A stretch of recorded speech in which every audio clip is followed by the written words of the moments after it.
Hadiza Bala Usman is somebody who I would consider to be a gentle giant. Don't let her meek and modest exterior fool you. She is a force to be reckoned with.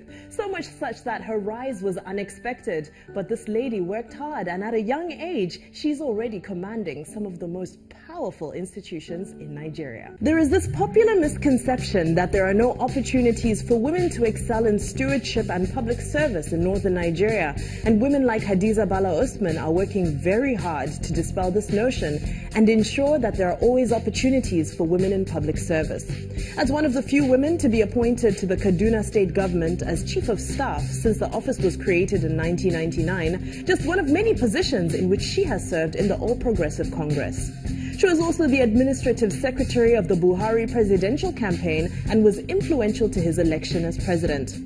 With a degree in business administration from Ahmadu Bello University and an MA in development studies from the University of Leeds, Bala Usman has shaped policy in Nigeria from within the system and fought the system when its inadequacies put lives in danger. This is why she helped found the Bring Back Our Girls movement in 2014 and petitioned the Good Luck Jonathan government into acknowledging the forced kidnapping of 219 schoolgirls, holding the government accountable for their safe return. She is the first woman to be appointed the managing director of the Nigerian Ports Authority. In 2014, she was internationally recognized for her contributions by Financial Times, who named her amongst the most influential women. CNN chose her as the most inspiring woman, while Ebony magazine also named her amongst the 100 most influential black women in the world in 2014. In August 2014, she gave a touching speech on Chibok girls at the United Nations headquarters in New York during the UN DPI conference as a guest speaker. And she graciously shared her story with me this week on Rubbing Mind. Today it's an absolute honor to be given time by Hadiza Bala Usman. How are you? Fine, thank you. Thank you so much for having us. I know as we got in here, I know you were busy. You've got a lot of work on your table and a lot to get through. So we appreciate your time. I'm going to get straight into it. When I look at your story, it reminds me a lot, well, the beginning part anyway, a lot of myself, because I was born into a very politicized home. At what point growing up as a young girl did you feel that, you know, the spirit that your father brought into the home is what you would inherit and carry the flag, if I may say that? Well, I'm not sure about a particular point. I think all of us, my sisters and brothers, were all brought up with consciousness of politics in our minds. We're brought up to be conscious of how we can support vulnerable groups. We're brought up to be conscious of raising our voices irrespective of where we find ourselves. We're educated, I'll say, in a way that challenged us to raise our voices on anything that we felt was not, I'll say, in line with what we believe is the right thing. And so did all of your siblings also end up pursuing careers in, shall I call it policy making or governance or the public sector? Well, to a certain extent, my sisters work in public sector. Both my sisters work in public sector. My brother does private sector consulting, engineering consulting work. So wherever we find ourselves, we tend to be like that. So I'll say we're brought up with that mindset from the beginning. It's in the blood, so there was no pressure. It comes naturally. Our default setting is to do that. Is to do that. And specifically as a young woman going on to study developmental studies, what was your dream? What was your vision when you were at the University of Leeds and you're reading developmental studies and you're like, this is who I want to be when I grow up? Well, what really compelled me to look at development studies was as relates to AIDS to Africa, AIDS to Nigeria, and how developing countries should look and receive aid. Because as we implement, I'll say, to a certain extent, aids that we receive, we are not clear as to what we intend to do with it, and indeed, do we need that type of aid? You know, do we not have enough resources within our, our governance process to enable us to achieve some of these things we seek to achieve through aid? So aid could be in form of technical support, could be in form of intellectual knowledge sharing. So that sort of aid, as opposed to just throwing some cash into a developing country and thinking that that is aid. And I love that you talk about being able to identify the needs, because there was a massive need, of course, when the Boko Haram girls, if I may refer to them as that, were abducted. how did you come up, because you were the co-founder, of course it was a group of you, but how did you come up with Bring Back Our Girls as a tagline, as a hashtag, for it to go viral so easily? It takes so much insight and foresight as well.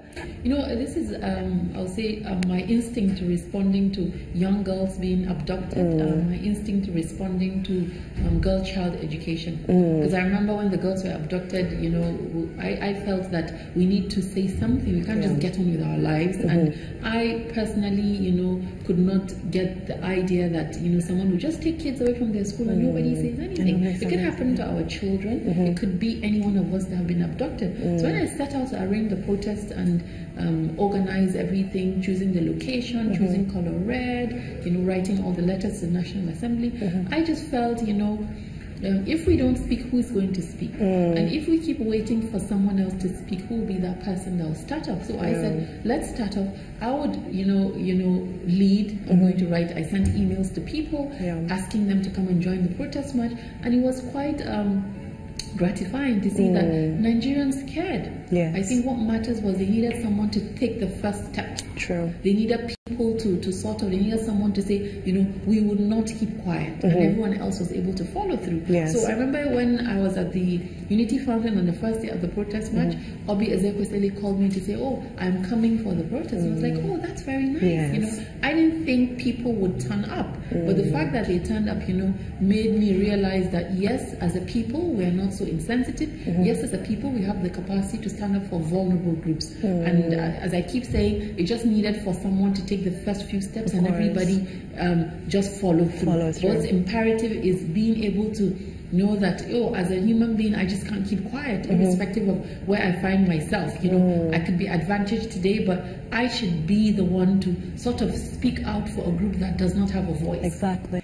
And, you know, the impact went far beyond Nigerian borders. I you know, vividly remember the moment I saw Michelle Obama post, you know, holding the hashtag. And it was very profound to, like you say, to feel that the rest of the world feels Nigeria's plight and feels Nigeria's pain. Did you expect it to get that far? I mean, you know, from then you were then featured on CNN and Forbes, and it was a very overwhelming, you know, reach that particular campaign had. Did you really expect it to get that far? I'll say I felt like humanity, people as human beings, are concerned about the plight of girls being abducted.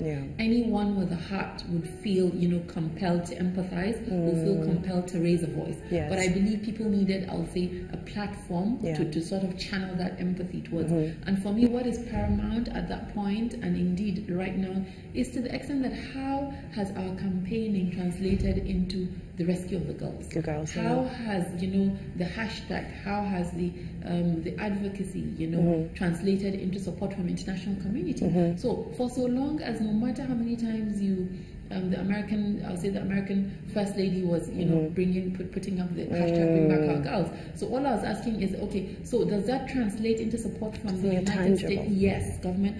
How is that tangible? How will that affect the rescue of the girls? How will that sort of get us to address the challenge with the insurgency? So Bring Back Our Girls and the advocacy for Chibok girls is for every other person that has been abducted by Boko Haram, not just the girls. It's putting a spotlight on the Boko Haram insurgency, putting a spotlight on the northeast so that the world knows that Nigeria needs help to address this criminal insurgents that have taken over a portion of our country. So do you feel that it's possible that the publicity gained from it internationally was a validation? Because I mean, after that in 2015 is when you became the Chief of Staff, and subsequently when you became the MD of the Nigerian Ports Authority, first female positions, you know, twice in a row.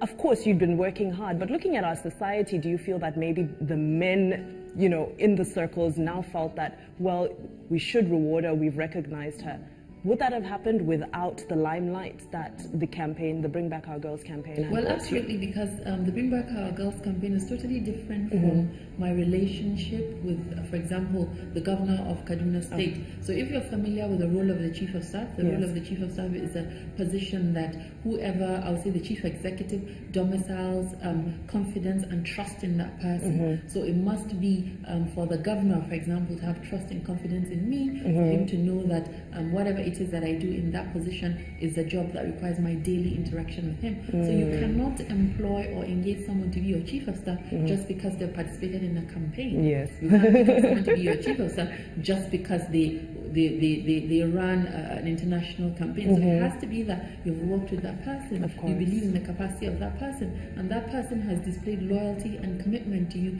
that you can entrust them with that position as Chief of Staff. So Bring Back Our Girls had absolutely nothing to do with my position or appointment as Chief of Staff. And indeed, as also MD of Nigerian Ports Authority, just to take us back, as I said, I was in Congress for Progressive Change, CPC, in 2010. I contested elections in 2011. I was part of the CPC Renewal Committee in 2012.